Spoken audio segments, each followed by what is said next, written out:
Hello, my beautiful friends. Anya Light here. I'm starting a new thing. This is the beginning video in a playlist called Car Chats.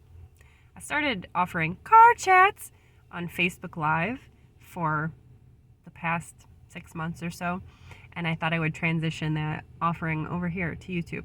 So this is Car Chats, where I sit in my car, and as Spirit guides me, I share channeled messages.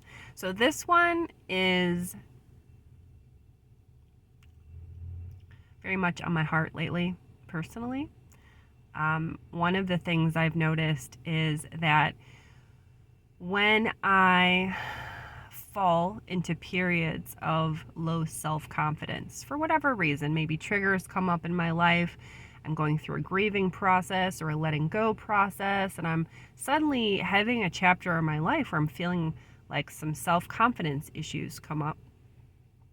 I've noticed my tendency inside of my brain that wants to make things a-okay, will sometimes rationalize that self-confidence, that low self-confidence as humility.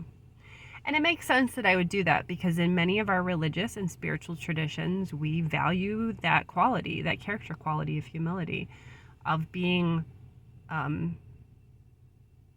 on our high horse, of being open to others' truths, of being open to the mystery of the universe, of being of service, being not trying to be the boss all the time, being humble, being in our right place within the universe. And that's a beautiful thing. However, we can sometimes, and I sometimes, confuse lack of self-confidence with humility. And I just want to throw that out there to you to ponder today. When you're feeling a lack of self-confidence, when you're feeling a lack of worth or a lack of trust in your own abilities, a lack of trust in your own intuition, perhaps feeling overly shy, maybe not sharing with the world in the way that you would like because maybe you're feeling doubtful of yourself in some way, do you sometimes rationalize that as being humble?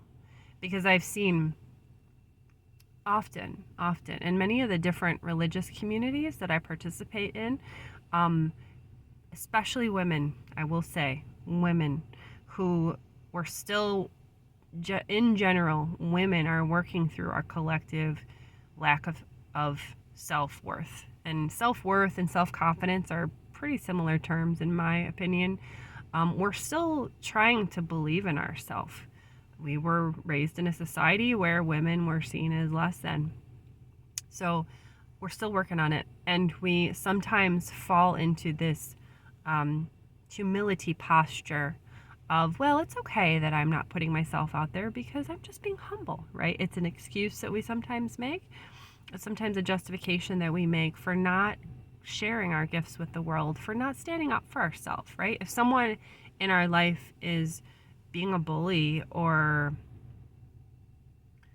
acting in a certain way that requires us, or invites us rather, to stand up for ourselves, and maybe we don't, maybe we shy away from that situation, shy away from having that difficult conversation where we erect boundaries or remind someone of boundaries that are already in place, do we sometimes shy away from that and adopt the humility posture as a way to kind of excuse ourselves from not having the courage to stand up for ourselves or to share our gifts or to take up space, right? Especially with women, we're so often afraid to take up space in the world. And so we can hide behind that sort of value of humility. So I wanted to just remind us that humility and low self-confidence are not the same thing. Humility is a virtue that we can cultivate when it comes from our remembrance of our oneness with all beings. And the oneness celebrates the strength and the individuality of each being. So it's kind of paradoxical, right? We're all one and we're all different. We're all one and we all have different gifts. And that doesn't mean that all of us have to be on a pedestal or in the spotlight, but it does mean it's good for us to tune into our gifts. So what do y'all think about this? Let me know in the comments below. Thanks.